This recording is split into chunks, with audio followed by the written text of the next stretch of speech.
Hey guys, this is Callum Wilson Austin with Dusty Cartridge at EB Expo 2013 in the idyllic Olympic Park. We have Abbie Heppe with an E here from Reswpawn Entertainment, talking about Titanfall. It's a game, you might have heard of it, sort of caused a bit of a furor at E3. Yeah, the response has been great. We've been taking it out since E3. We've taken it to Tokyo, Germany, London, finally Australia, and the response has been so awesome. For everybody who's like working super hard back at the office, it's just great to hear. I think you managed to steal everybody else's awards at all those events as well.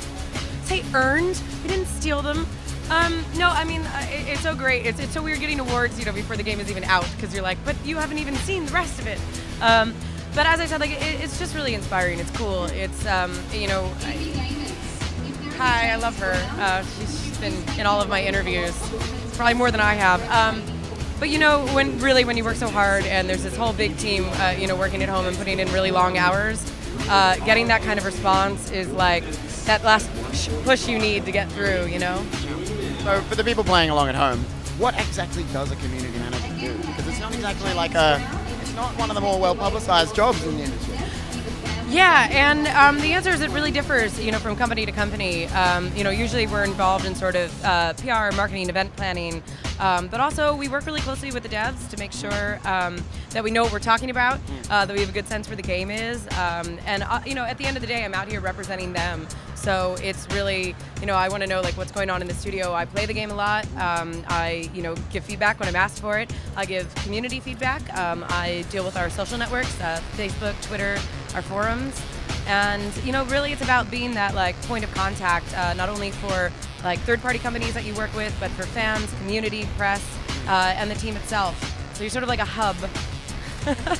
So obviously there is a comparison with Call of Duty, because you know Respawn's sort of famous for it, and you guys don't like to talk about it. But some of the devs, yes, used to work there, yeah.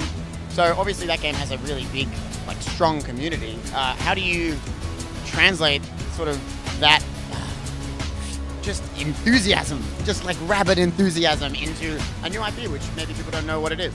Yeah, you know, and that's the type of thing, and that's part of the reason that we go to shows like this, is getting the word out, making people aware of it. You know, I think the best thing that you can do is put it into gamers' hands, because, you know, ultimately they're the ones who are buying the game, they're the ones who are going to be supporting it after it comes out, and, you know, you really want to get their feedback and have them playing and telling their friends about it. But you're right, I mean, starting, you know, from scratch and starting as a new studio on a new game, you don't have the advantage of having a franchise that's been around for 5, 7, 10 years. And you know, we were lucky enough that when we started the forums, when we started our social network stuff, we already had fans, and it's sort of like overwhelming and great, because it was like 2 years before we announced everything, and I'm sitting there like, so how's your day? And that was very, you know, that was very funny. You know, but since then, like, we try to stay really active with people on the forums, on social networks. We try to be as communicative as possible, because you know, we know that people want to know more about the game, and you know, from here we'll see where it goes. I think that one of the things that's going to be really great about Titanfall when it releases is it's like there's so many like videos and fun stuff that you can make from it. You know, we see crazy stuff happen in the game all the time, and I can't wait to see what the community is going to do with it when it's out. So what kind of things, like post-release? Obviously you have to do a lot to keep people sort of entertained after the initial sort of like, oh my god period, we have the game. Yeah. What are you doing to support people's sort of ongoing enthusiasm? Yeah, I mean, it's sort of the nice thing about working in a multiplayer game is that, you know, you hopefully, if it's good enough and it's fun and people love it, then they're going to be playing it for months after release. We definitely plan to support it with content. I can't really speak about what that is yet, because we're still getting the game done. But, you know, and it's that same thing of having that level of engagement with gamers, and, you know, running contests, maybe some tournaments, and doing really fun stuff to keep our community like engaged and involved. I think a lot of people are interested. There's a lot of sort of talking about sort of the more negative aspects of an online game. Once again, using a Call of Duty example, because it's the easiest one to use. There's a lot of just nastiness.